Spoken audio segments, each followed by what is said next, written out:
Complex Fitness. Ba-da-da-da-da-da-da.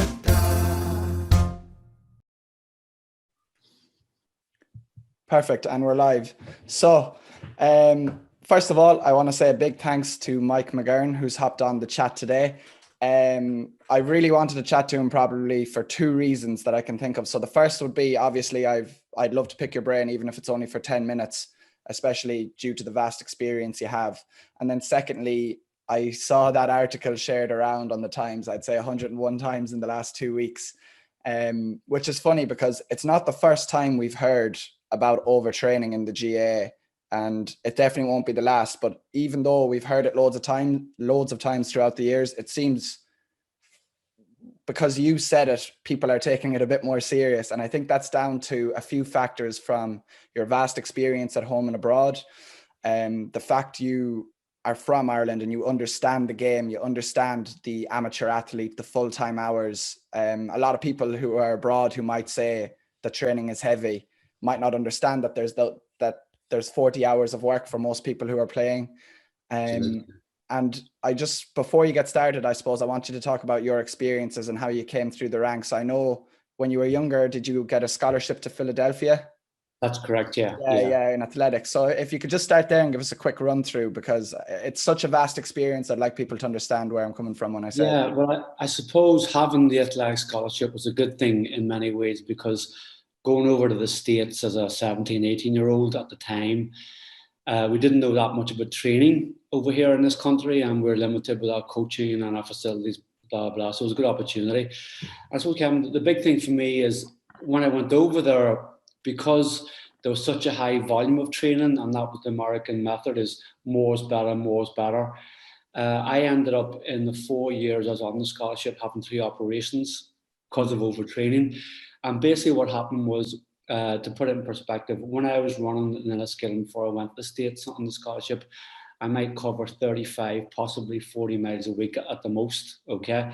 I was running 5,000, 10,000 across country. Week 1 in the States, I jumped in 95 miles and worked up to 140.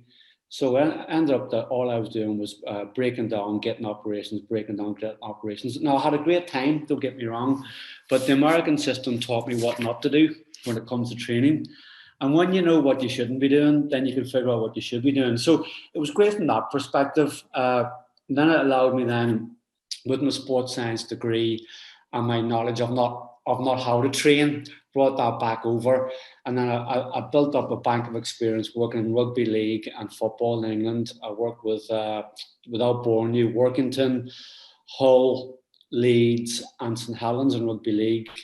And then in football, I worked with Hull City, Leeds United and Everton before I came home then to work with Ireland for 8 seasons in the rugby union.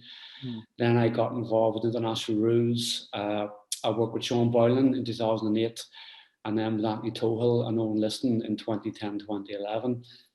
And then I worked with Armagh, Louth, and some club teams, and now I'm working in Queens. So I've had also I worked with Bernard Dunn too, sorry, when he won the World Title. You were with him when he won his belt, weren't you? Yes. The same day that Ireland won the Six Nations.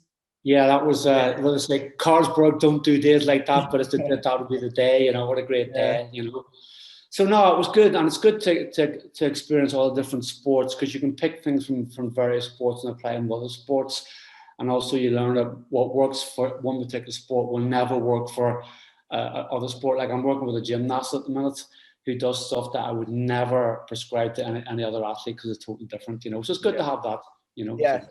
And up in Queens, are you working with, I imagine it's a vast, it's very different. Like, are you working with a lot more individuals than you would have been used to, or are you still big? Yeah, I am, yeah. I've worked with a golfer. I've worked with Philip Doyle, the rower, who's now going to the Olympics. I've worked with a fencer of all sports. It was quite challenging, you know. I'm working with a cyclist, Harvey Barnes, at the minute, who's phenomenal. So yeah, a lot of individual sports as well as the traditional core sports like Gaelic football, rugby, hockey and soccer, you know. So yeah. And what do you find is the big difference between working with an individual and a team, as in not which do you enjoy more, but what would you say you enjoy of both aspects that's different? The big difference is that when you work with an individual, obviously, you get to drill down a lot deeper and get to know them a lot better. And I'll give you an example of how it works. I'm not a violent person, I'm not an aggressive person, but the night that Bernard was fighting for the world title in the point, I was sitting beside Sean Boylan. Sean came along as my guest, the great Sean Boylan. And Bernard got knocked down in the fifth, and I kind of jumped out of my seat. And Sean was, relax, it'll be grand. And he got knocked down a second time in the fifth. Yeah. And it was all I could do not to jump into the ring and grab the other guy by the throat, because there was my wee man getting his bollocks knocked in, you know. Yeah. It's just a natural reaction. You get so close to somebody when you're working one-on-one, you know, and you feel every punch and you feel their pain, you know, as well as their excitement, you know. So Yeah. You feel the lows a lot more, I'd say, when you're working one-on-one. big style, like when obviously Bernard won that night, everything was great, but then he lost the world title the following September, and he was lying face down on the canvas in the point depot, 9,000 people screaming. It was just a very, very lonely place, and I felt for him, you know, I really did. Yeah. That's amazing to have that sort of experience and be comfortable in both settings, because a lot of people you see who are very comfortable with teams might not know how to drill down the individual and vice versa. So it's great that you have both of those. It's amazing. The big thing I heard you say before, which I was very surprised by, was you were with probably one of the most, one of our strongest rugby teams in years and years, for 8 years. They were quite dominant for a while. They were up there with New Zealand as well. I'd say we were rated second or third for a while, for quite some time. Yeah, we're 2 or 3 for a while. Yeah. But you did say, it was funny, this is where I want to ask about the differences from home and abroad. You said when you came home to work with Ireland, that the league teams or club teams over in England were way, way, way ahead in terms of even attitude, culture, nutrition, information. It seemed like Ireland was really on the back foot. And where did you even start? Did you just start with the real basics, or how did you address that? Yeah, I suppose the first thing to say was, to be fair to the Irish setup, they had only just turned professional, so they're pretty much in their infancy, and that's why they were so far behind. Where did I start? I suppose getting the players fit for purpose. And what was fit for purpose at the time? Well, at that particular stage of their career, it was trying to last 80 minutes, because at the time the Irish team was only lasting 60 minutes, playing good rugby, but then getting blown away in the last 20 minutes every single game. So trying to get them fit for purpose. So first of all, could we get them to last 80 minutes? That was the first job. Tick that box. Then the second thing was, could we then make them powerful and dynamic for that 80 minutes rather than just lasting the course and just getting over the line? Could we finish strong or stronger than other teams? And then the third part of that equation after that was, could we then make them skillful as well as powerful as well as dynamic? Because at the end of the day, it's good being athletic, but you have to be able to play with the ball too and be athletic with the ball. So no point being fit and strong and not be able to catch and pass, and vice versa. No point being able to catch and pass and tackle if you're not fit and strong. Okay, so that was it. That was the way of doing it. You know? That's perfect. Yeah. That leads on to the next point beautifully, which is your comment on GA athletes almost becoming like track and field athletes or gym junkies, or I know that I'm paraphrasing it there, but you said it's becoming a lot about the track and the gym, especially in the pre-season. Yeah. It is. And it reflects in the game. Like when Gaelic football used to be such a pure game. It was about kicking and catching, long kicks into the forward coming up, putting over the bar. Now it's like a game of bastardized basketball. We hand pass for 75 times. We might kick once in that sequence, and that kick might be back to the goalkeeper and start again. You know, so you don't have to be a great footballer anymore to play intercounty footballer, but you have to be very, very athletic and very fit.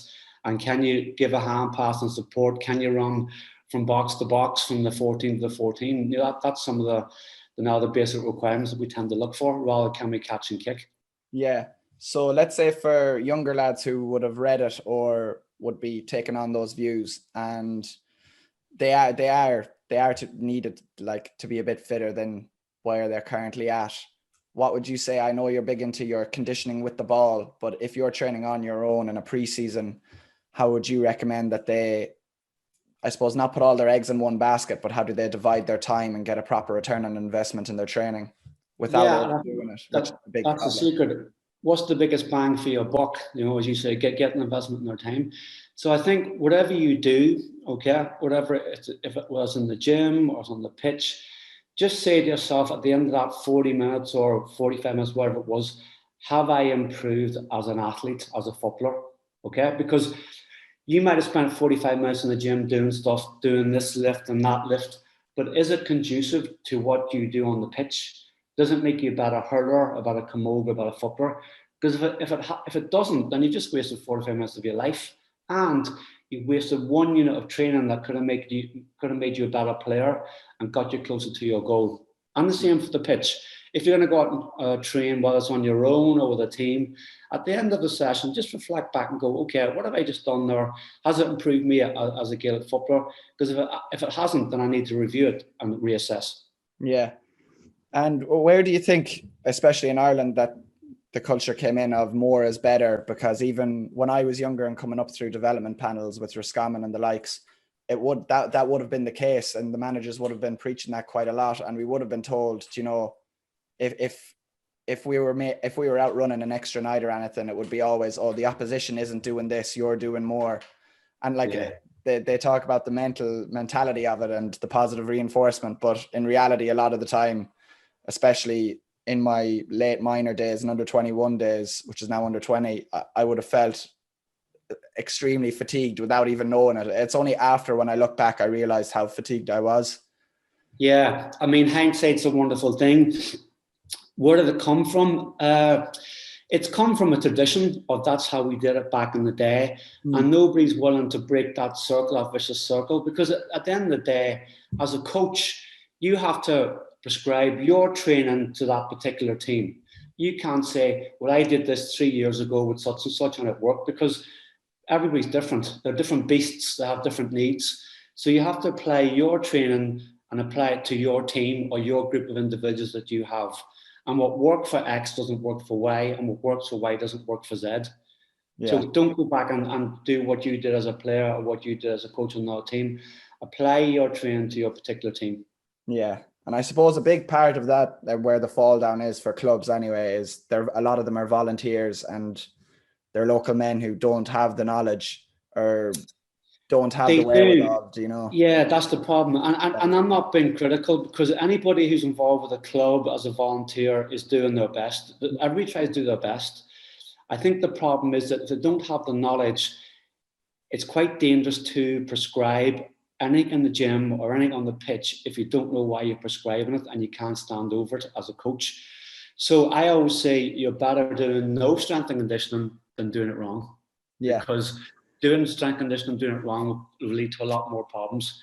So you're better doing no strength and conditioning if you haven't got the experience or the qualifications to prescribe that, because you could seriously injure somebody long term, which I dare say in the past has happened. Okay, and luckily, like I said in my interview, we're not a suing culture here. It's not a blame culture here, and we don't take litigation against people where, like in the States, they do. So we have to just be careful that if we're going to prescribe deadlifts, squats, power cleans in the gym, that we can stand over it and it's safe and it's not going to hurt anybody. Yeah. I suppose that brings me to the soft tissue injuries that we saw last year. I know within my own club in my own county that there was, like, to be fair, every year the injuries seem to be getting higher, especially among players maybe 27 plus who kind of miss the gym culture, I suppose. There's a bit of a gap there. I even noticed in my club that there's an age group that wouldn't really do much in the gym. Then there's an age group that does too much. And then there's an age group that does the minimum and looks after their hamstrings and looks after the simple stuff. But it seems that every year I do see a plethora of injuries. But last year, like I was even chatting to a few physio friends of mine, and they were never as busy in the first few weeks, even the weeks leading up to the start of training again. And then the first month of training, they said it was overwhelming amount of people getting soft tissue injuries. That's just like what we call the race to the top. Everybody's in a race to get as fit as they can, as quick as they can. Whereas if you can build that up a bit slower and a bit more carefully and a safe progression, you get a bigger return for your investment. So rather than rushing the players to get fit in 4 weeks, and then within that 4 weeks, you might lose 6 players to hamstrings which is another 6 weeks on top of that. Why not say, okay, look, we're not going to be in the best shape of our lives in 4 weeks because it's nearly impossible to do that anyway. Let's take our time. Let's build up our base slowly. And then when we are in the shape of our lives, we'll be able to sustain that and maintain that rather than trying to rush it, you know? Yeah, so putting people in the slow cooker is definitely... Big style. The other big thing to say about going to the gym is not to make you look better. Going to the gym is to build resilience. So when you do go back on the pitch and you apply those big forces and you twist and you turn and you accelerate and decelerate, basically that the musculature in the body can handle it and it doesn't break down. But that's why we do it. You know? Yeah. And it seems among inter-county level, I think a lot of counties have a great grasp of that right now. Their gym work, from what I see anyway. It's club again where there's the misinformation of that. Like even last year when I was at a training, I heard two of the younger lads, maybe they were 19, 20, and they were saying they were a bit sore from the gym that morning. And we were at quite a heavy ball session that evening. And I was saying to them, you know, why were we in this morning? You know, we have training tonight. And I suppose because I'm in the industry, they would have said, well, I assume you go 4 days a week or whatever. And I was kind of explaining, no, like, I mean, now I might get the second day depending on how I'm feeling. But I nail down one day and leave it at that. And it's just that misinformation again. And I kind of see, I went through the same at that age. You are in a rush. It's very hard to tell someone to peel back when you're seeing changes in your body and you're coming up against bigger lads. It's very hard to go into the slow cooker then. It's that young enthusiasm where you race to the top. I suppose, as you mentioned, it's a lack of knowledge and education, you know, which we need to upskill. But also, the other thing is that I suppose when you have clubs, and a club did this, I got word of this last week. They did a session. They did 8-minute run, 30 seconds recovery, 10 gates. Like, what's that about? You run for 8 minutes, you rest for 30 seconds 8 times. Like, that's just slogging for slogging's sake. So we need to be smarter in our training prescription, you know, because that type of session gets players injured, they get stale and they get bored and they walk away. You know, it's not good for anybody, you know. Yeah, that is rough. I don't like the sound of that. There's nearly no point in the 30-second rest at that stage. Just keep going, keep putting around, you know. So. Yeah. So another topic I kind of want to talk about. You've worked with clubs from Derry, Down, Armagh, and Antrim. Yeah. And winning clubs. You worked with a few winning clubs there, I believe, championship teams. Yeah, they all won their county championship, and then Ballinderry went on to win the Ulster Club as well that year. Yes. Only losing to St Vincent's in the semi-final, a good St Vincent's side that year. No harm. What did they all have in common as clubs? What was it? What did you see that all teams had, I suppose? What I found is there's a lot more enjoyment in the club scene. Obviously, they're tighter because they're from the same parish. There's probably obviously a bigger affinity, obviously, what you'd expect to the club. But no, for me, the comment on it was there's a lot more fun in clubs. I really enjoy the club scene rather than the county. And the county is too serious, too much time. There's too much emphasis on training with lack of games as well. With leasing clubs, you're getting games on a regular basis as well. You know. Yeah. So basically, the lighter heartedness of it, and the fact they all. Although clubs have got very serious and very professional too, and they train hard, but they do it with a smile on their face. You know, there's less pressure, I suppose. You know. Yeah. Do you think it's creeping into clubs as well? Do you think we're over relying a little bit on data? In the sense that from the GPS to effort levels to recovery tools such as whoop straps and things I'm seeing, like I do. Yeah, I do at club level. Listen, let's leave the GPS and all the push and the pull bands to the intercounty and keep the club scene pure. Yeah. Like most managers, because they get to interact with their club players a lot more than the county, would know their players a lot better and they know what response and adaptation they get from certain type of training. I would think. Now, I could be wrong. But yeah, let's not get too technical, too scientific or technological in the club. Otherwise, we'll take the good out of it. You know what I mean? Yeah. Guys don't want to get GPS stats at 11 o'clock on a Wednesday night. Tonight you covered 7K, and of that 7K, 3 was 4 meters per second. Total information overload, you know? Yeah, it is, especially when it doesn't even directly tell you your impact on the game or on the training or on anything. Yeah. I see the same with recovery tools as well. You know, if someone's tool is telling them basically that they're not fully recovered and they need rest, there's almost a culture of that train smart, not hard, is really creeping in. Whereas I believe you can do both. You can train smart and hard. Obviously, there's a time to peel back. Yep. And I think people are reading into the data quite a lot, especially at club level. I don't really like to see it either. Do you think people are too quick to pluck off the low-hanging fruit in terms of if someone's not playing well, or someone's not maybe reaching their potential, or they've hit a bit of a lull at training, that people are very quick to pull training out and say, right, I'm going to take the time from training, rather than, I suppose, take onus and responsibility on their own habits and their own lifestyle, from sleep, nutrition, stress management, things like that. I see people, I know myself, the last thing I want to do is, for the love of football, I do not want to miss a match. That's the reason I train, is to play matches. And then the second one is, I would not like to miss training. I would rather be training. So I see a lot of lads, if they just don't feel it, they'll pull training and continue doing the same things outside of training, which is the other 165 hours in the week. Yeah. They'll just think that missing this training or two is going to fix any problems they have, without addressing anything in their lifestyle. Yeah, I suppose you have to be very introspective of why you're not going to train, and not train for the right reasons. If you've got tightness or an illness, then certainly you have to give a skip. But it's too easy to miss training these days based on, various variables. Sometimes you just have to knuckle down and just do the hard work. And getting back to the influence of technology on the training intensity, I do think we're making our athletes a wee bit soft sometimes based on some of our data. And sometimes you just have to use your coach's instinct and coach's eye and say, right, you're getting the boot up the hole here. You're going to train hard regardless, and see where it takes you, because you can't keep taking the soft option, because it leaves you soft, Yeah, I agree. So just, I won't hold you too much longer. I want to ask you, if you were to give 3 to 5 tips to your club player who would be the type to, most people who are going to watch this or listen to this are in the gym, they are looking after their sleep, they are watching their food quality and intake. So they would be taking it half serious, I suppose, even at club level, even if they enjoy it. So what would be your 3 to 5 tips for a club player who's trying to thrive at club? Okay. The best for their team. Okay.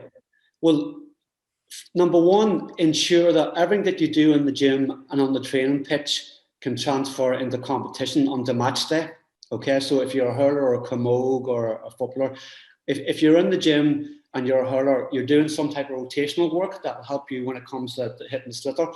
Okay. If you're a footballer, that you're doing stuff that makes you better, a better footballer, and also makes you better in your position. So it's position specific training. So if you're a corner forward, you're training like a corner forward and not like a big centre back, that type of way.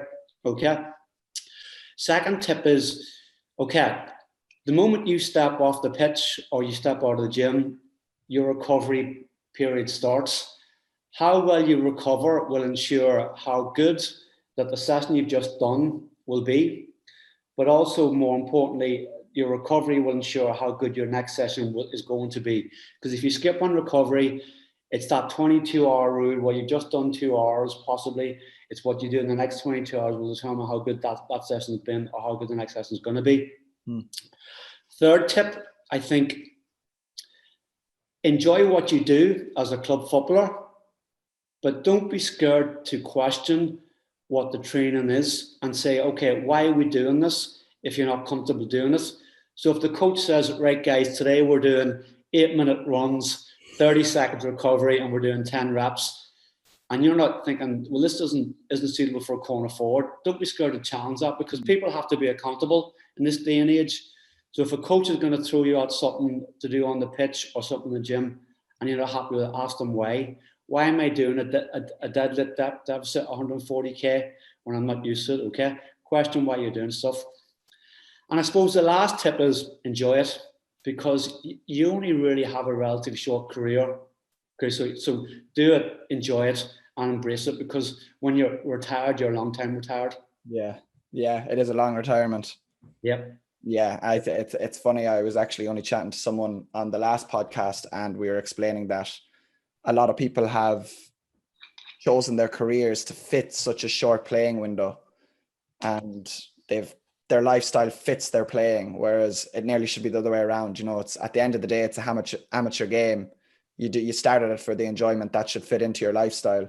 I see a lot of lads choosing jobs and choosing career paths that give them the time to make the trainings or give them extra time to do the recovery stuff. And I know personally, I know a lot of them who do not like those jobs.